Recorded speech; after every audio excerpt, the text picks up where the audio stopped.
গো, এত মন খারাপ করে একা একা বসে কি ভাবছো?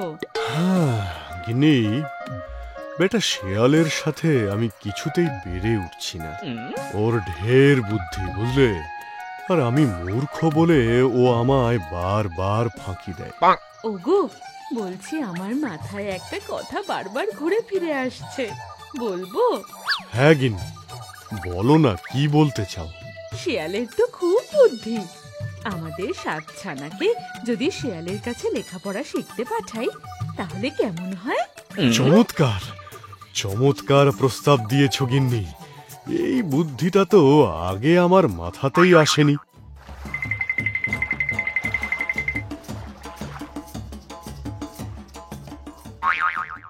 আমি কালই ওদের নিয়ে যাব শিয়ালের কাছে। সত্যি? তুমি কালই যাবে? তাহলে তো খুবই ভালো হয়। আমি বরং ওদের গিয়ে এই সুখবরটা দিয়ে আসি।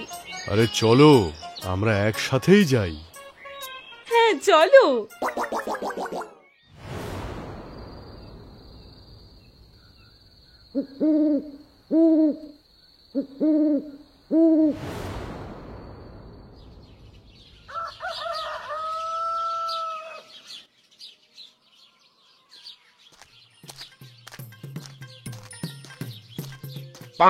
শেয়াল পণ্ডিত, ও শেয়াল পণ্ডিত, বাড়িতে আছো? আরে কুমির ভাইয়া যে, তা এতদিন পর কি মনে করে? ভাই, আমার 7টা ছানাকে তোমার কাছে এনেছি। আমি আর গিন্নি কখনোই চাই না ওরাও আমাদের মতো মূর্খ হয়েই সারা জীবন থাকুক। এই জঙ্গলে একমাত্র তুমিই হলে বুদ্ধিমান, তাই তুমি যদি ওদের একটু লেখাপড়া শেখাও। এটা বেশ তো। এই আর এমন কি ব্যাপার? তুমি শুধু ছানাগুলোকে আমার কাছে রেখে যাও, আমি ওদের শিখিয়ে পড়িয়ে একেবারে বুদ্ধিমান করে তুলবো। ঠিক আছে ভাইয়া, আমি তাহলে রোজ একবার করে দেখা করে যাব। হ্যাঁ, আজ আমি আসি। হ্যাঁ, এসো ভাইয়া, এসো। শোনো ছানারা, এবার তোমাদের মধ্যে 6 জন গুহার ভিতরে ঢুকে যাও, আর 7ম জন গুহার বাইরে আমার সাথেই থাকো।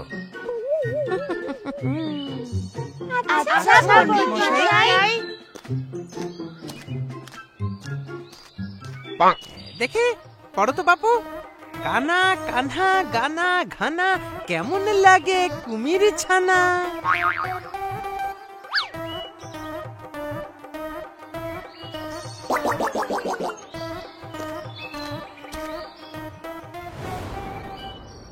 শেয়াল পণ্ডিত, শেয়াল পণ্ডিত, বাড়িতে আছো? এই অসময়ে আবার কে এলো? আমি এখন কুমির ছানাদের পড়াতে ব্যস্ত আছি তো।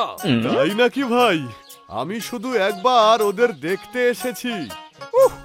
কি মুশকিল বলো দেখিনি। ঠিক আছে, ওরা কিন্তু সবাই পড়ছে। আমি এক এক করে ওদের সবাইকে দেখাচ্ছি, তুমি বাইরেই দাঁড়াও। ঠিক আছে, তাহলেই হবে।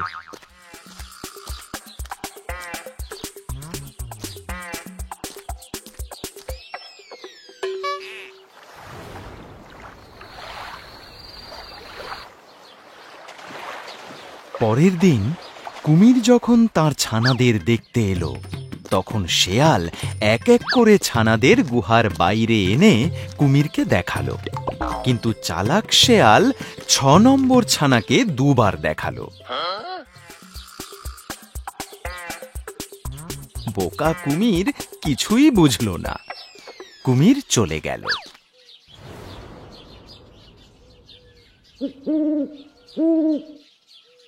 শেয়াল এইভাবে রোজ একটি করে কুমির ছানা খায়, আর কুমির এলেই তাকে ফাঁকি দিয়ে ভোলায়।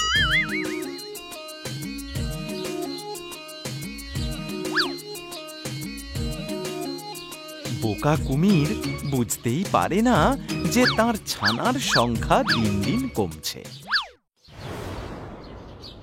এইভাবে শেয়ালের বেশ ভালোই দিন কাটছিল।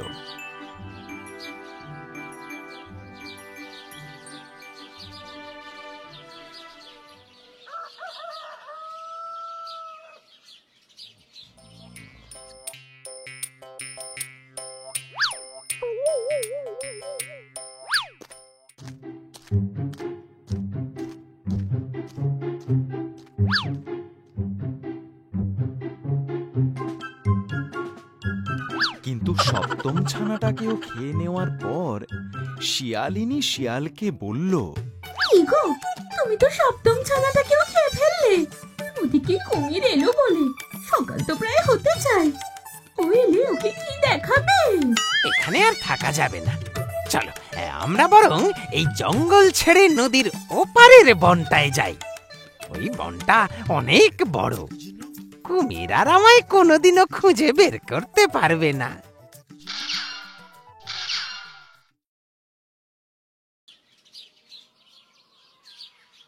ইতিমধ্যে কুমির নিজের ছানাদের দেখতে এলো। শেয়াল পণ্ডিত, ও শেয়াল পণ্ডিত, একবার দেখো আজ তোমার জন্যে কত মাছ নিয়ে এসেছি। ব্যাপারটা তো ভালো লাগছে না, যাই একবার ভিতরে ঢুকে দেখে আসি।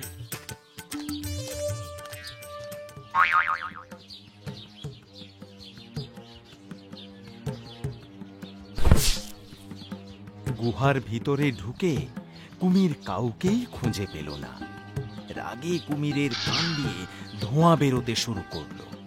শেয়াল পণ্ডিত, আমি সব বুঝতে পেরেছি। বেটা আমার ছানাগুলোকে খেয়ে আমার ভয়ে পালিয়েছে। দাঁড়া, আজ ওর একদিন কি আমার একদিন। শেয়ালকে ধরবে বলে কুমির দিক বিদিক জ্ঞান শূন্য হয়ে দৌড়তে লাগলো। কিছুটা দূর গিয়ে কুমির শেয়ালের দেখা পেল। দাঁড়া হতভাগ্য, জলের নিচে কুমিরের মতো ছুটতে আর কেউ পারে না। কুমির খুব সহজেই শেয়ালের পেছনের দিকের পা চেপে ধরল। আমার লাঠিখানা ধরে আবার কে টানাটানি করছিস রে? ছাড়, আরে ছাড়, আমার লাঠিটা ছাড়। এ বাবা, আমার মনে হয় পা ধরতে গিয়ে লাঠি ধরে ফেলেছি। শিগগিরই লাঠি ছেড়ে পা ধরি।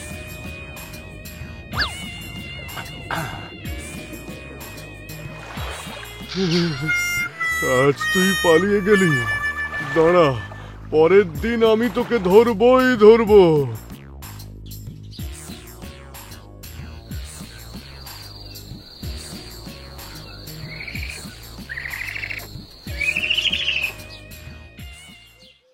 কুমির একদিন চড়ায় গিয়ে হাত পা ছড়িয়ে মরার মতো পড়ে রইল।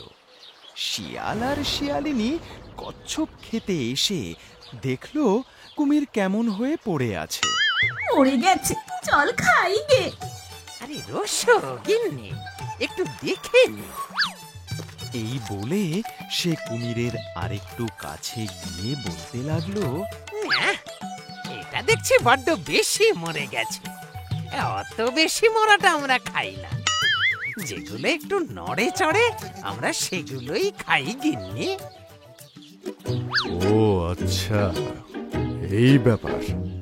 তাহলে একটু নড়ি চড়ি, নইলে ও খেতে আসবে না। এই মনে করে কুমির তার লেজের আগাটুকু নাড়তে লাগলো। তা দেখে শিয়াল হেসে বললে, এই দেখো, লেজ নাড়ছে। তুমি তো বলেছিলে মরে গেছে। আরে পালাও গিন্নি, পালাও।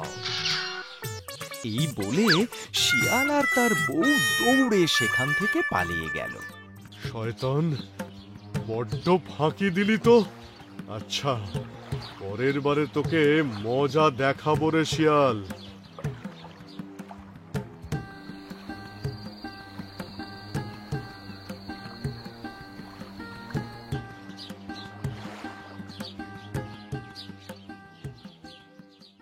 একটা জায়গায় শিয়াল রোজ জল খেতে আসতো। কুমির তা দেখতে পেয়ে সেখানে গিয়ে লুকিয়ে রইল।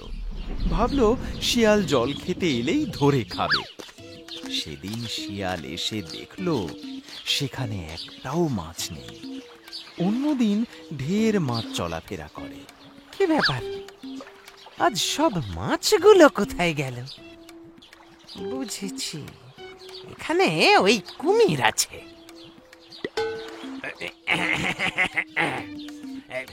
এখানকার জলটা দেখছি বেজায় পরিষ্কার। একটু ঘোলা না হলে কি আর খাওয়া যায়? এই কথা শুনেই কুমির তাড়াতাড়ি সেখানকার জল ঘোলা করতে আরম্ভ করল। তা দেখে শিয়াল হাসতে হাসতে ছুটে পালিয়ে গেল। শয়তান শিয়াল আবার আমাকে বোকা বানালো। তোকে আমি নিজে হাতে মারবো রে শিয়াল, তৈরি থাকিস তুই। একদিন শিয়াল এসেছে কাঁকড়া খেতে। কুমির তার আগেই সেখানে চুপ করে বসেছিল। শিয়াল তার টের পেয়ে যায়। এখানে দেখছি কাঁকড়া নেই। কাঁকড়া থাকলে দু একটা তো এমনিই ভাসতো।